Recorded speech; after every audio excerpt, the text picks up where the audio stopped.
like or they premiere like a decent documentary or like a 24 episode or something else. Like if you want to let's have something different, still WWE, but let's have like just something, to go on that's new, or a new show, or something, rather than a whole.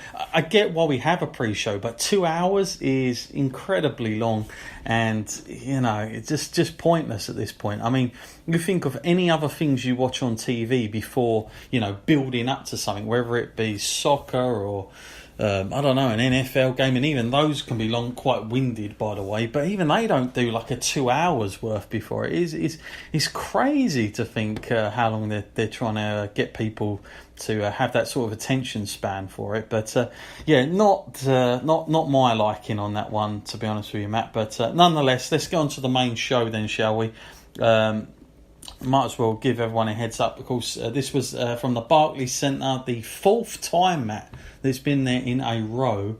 The attendance coming in officially this is WWE's official, by the way, 16,169 fans. So there you go, packed into the Barclays Centre for this show. So we got started with none other than the I almost want to say the countdown of the WWE Intercontinental Championship match between Dolph Ziggler going in as the Intercontinental Champion alongside Drew McIntyre up against Seth Rollins and, of course, the newly returned Dean Ambrose, who we got a lot of comments, by the way, on our preview. Like, how did you know? You must have got your information. You knew Dean was coming back.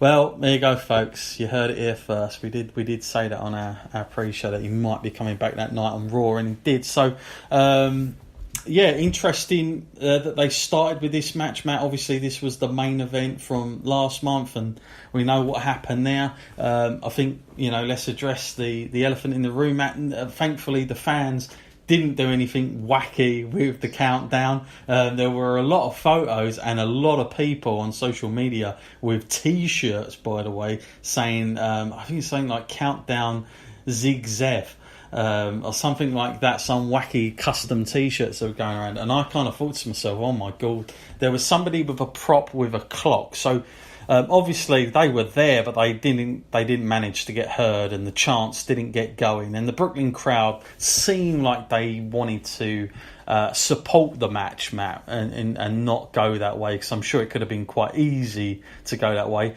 So what did you make of the match, Matt? I mean, opening match, it was long. I mean, it was 22 minutes. It was a very long match, but new elements to it, I guess, with Dean Ambrose and Drew McIntyre ringside. But like we said on the preview, Matt, a little bit, excuse my French, ass backwards, because we'd already had an Iron Man match, and now we're going to a singles match here.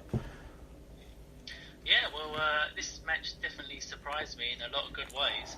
I think when we was talking about SummerSlam previously, I didn't have Seth Rollins down as the winner, so that's definitely a surprise to me. Yeah. A pleasant one as well, because I feel like he is a good Intercontinental Champion, so it is good to see him like with the title again, because I'm sure that he's going to actually have some good feuds along the way. But also, even though there was the two guys outside, that didn't take anything away from the action that was happening inside the ring. Dolph and Seth definitely have some natural chemistry, and it's good to see that fans actually didn't sort of criticise what was going on there too much, because the action was just that good. It was just, you should sit there and watch that and enjoy it. And I feel like WWE maybe kind of put it first on the card because they were a little bit worried, and it was brought out of a little bit of fear that the fans might turn on it if they were a little bit bored. But the energy was fresh at that time of the night, so it was good to see they had that spot. And for me, we'll talk about it probably a little bit later, like I said, but for the NXT the previous night, this was the only match that I saw that night that kind of rivaled what happened the previous night. Yeah, it was, for me, if anything, I really enjoyed the match. I have one small criticism. I just think it may have gone 5 minutes too long for my liking. I know it sounds odd, because, you want to get those fans built up to a certain bit, but there were some moments in the match that I thought, probably just my wrestling mind thinking this, by the way, not really as a fan, but more as somebody who's watching this over and over again, is that I felt like they were trying to take some elements from what they were trying to get across in the Iron Man match to make up for it. So, but But it went down well. The reaction to it was cool. What I thought, Matt, I think like when I saw Dolph Ziggler with the Intercontinental Championship on his tights, Matt, it reminded me of Rick Rude. I remember him at a SummerSlam, and he lost it that night as well. And it kind of made me think, is Dolph Ziggler giving us a little nod to that way as well? Turns out he was. A little wink there, because I was surprised, Matt, that Rollins would win, but that is the way they went now. The other things in this match, of course, the only things I've got some notes down here. There was a lot of that sort of like, Dean Ambrose is like my guy. He's there. I mean, I'm wondering now, Matt, whether this goes to a tag team match. I'm guessing that's the natural progression, but. Obviously some reports coming out as well about Dolph Ziggler not signing a new fresh contract with the WWE, and whether that had anything to do with the result as well. What do you make of that, Matt? And give us your sum up of the match of the stars out of 5 for this one. Oh yeah. First off, I really enjoyed this match, and for me, it was a definite solid 4 stars. But like you said before, when you thought it went a little bit too long, I feel like they hit the peak when he did the reverse suplex off the top. Yeah. And then to the reverse DDT kind of thing. I feel like that was the pinnacle. So yeah, around about then would have been a good finishing point. But yeah, 4 stars, solid effort, definitely. That Dolph Ziggler not re-signing his contract. Well, it's not the first time we've been in this position either, is it? I mean.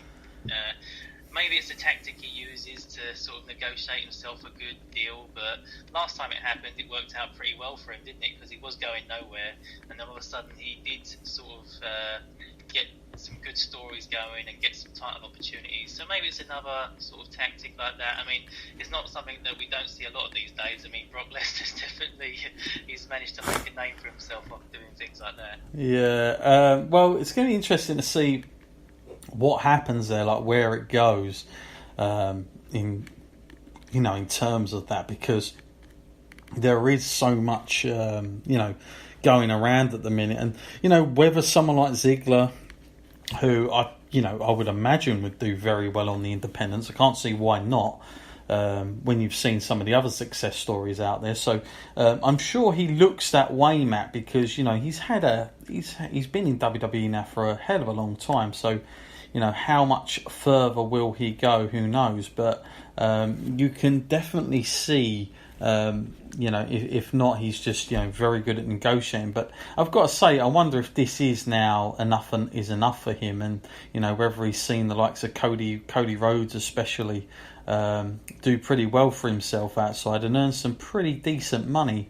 I wonder if he may go that way himself and sort of, winding down his career there as well. So it'll be interesting to see what happens there. Matt, what do you give that out of 5?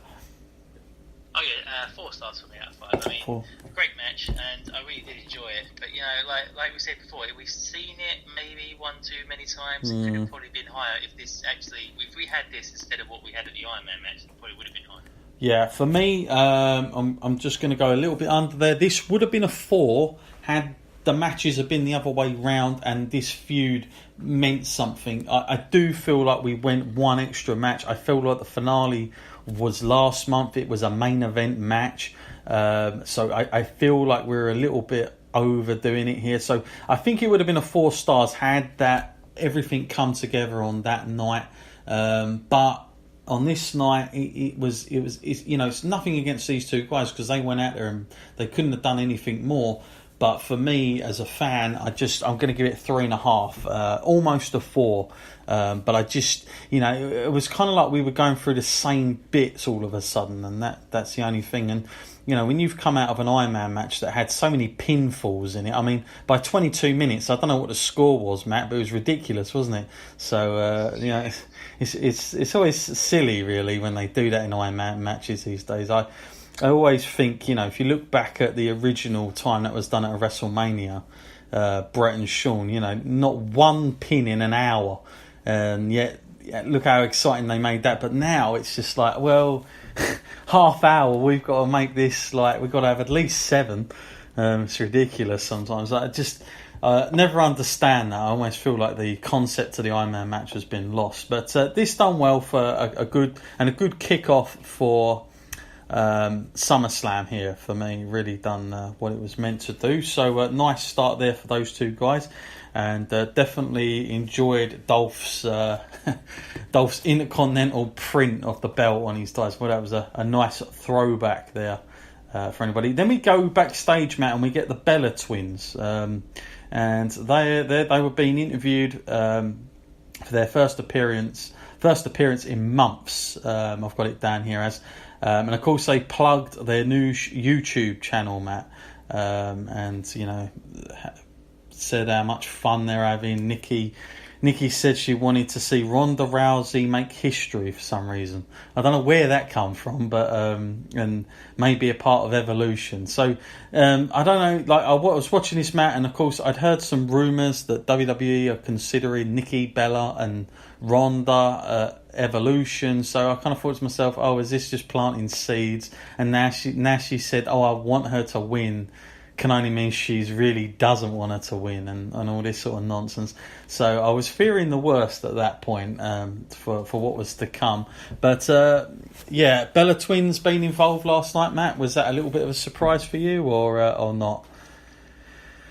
Well, much like you, I heard the kind of rumours that they were going to be part of Evolution, and I mean, I do like the Bellas, but they do feel like almost a bit of a bygone era now. Like their time in the company was really just before the big changes were made. So maybe the way they look and the way they acted, wasn't how women represent themselves now in WWE. So it does kind of feel like they're desperately trying to be part of this change. And I'm not going to take anything away from them. They did put a lot in there, and Nikki did become a good wrestler and did improve her game a lot. But I still feel like that they're trying to sort of be involved, and they will always be good ambassadors for WWE. And they want Total Bellas, and that's a big deal. But it just feels like the reality side of things comes into it too much when they make an appearance. Yeah, they've definitely got star power now. I mean, you see what they're on. They end up on all sorts of shows now. They've definitely got that about them. But like you say, I think you've got to have a real purpose for them sometimes. So it did seem a bit odd for them just to be backstage randomly, that they're going to watch this. Worth mentioning, Matt, obviously no John Cena last night, so you wonder if that was a bit of an advancement to get Nikki in there whilst he wasn't around, but I don't know. Now, WWE SmackDown Tag Team Championship match we got after this, Matt. The Bludgeon Brothers, the champions, up against the New Day. Said in our preview that, felt like the Bludgeon Brothers had to win this really to have any real, cement something down for them going forward. What did you make of the match, Matt? And it wasn't. Well, I mean, for me, this wasn't an epic, sort of tag team match that we're gonna, remember for years to come. It had a DQ finish at the end of it. Just under 10 minutes, this, but I suppose you've got to have this in there. You can't expect every match to be a top quality match, but. The New Day, Matt, they come out, they get a little bit of a buzz. Of course, there's that whole thing with the pancakes thing. They just think to yourself, is this just a point of selling, really, for those guys? But, I mean, the Bludgeon Brothers, I mean, is there anything progress here for these two guys after this? Oh, it's a difficult one. And I'm hoping they're still, despite the finish to this match, I hope they're still on a kind of build for their career, because granted the next pay-per-view is Hell in a Cell, I believe, isn't it? So, yeah. If they can keep this going until then, I mean, we've seen what a New Day can do in Hell in a Cell, and it actually worked out pretty good. So maybe they can. I mean, the match itself, this night, wasn't that bad. I quite liked it until the ending, so that was good, and it was believable as well. So maybe they can get these guys together in Hell in a Cell, and it'll be even better. So maybe holding off a little bit longer isn't such a bad thing when it comes to these two teams. Yeah, I put down 3 stars for this because, again, given what it was, I don't really, even though a lot of people will complain about the finish, I really think you've got to see the bigger picture. I do think there'll be another rematch. So I think this is just a start. I think it's kind of you got to leave something open to go forward with. And let's face it, the tag team division is terrible. So they've got to go with this another time at least. So 3 stars from me. What about you, Matt? Yeah, I was up and down between 2.5 and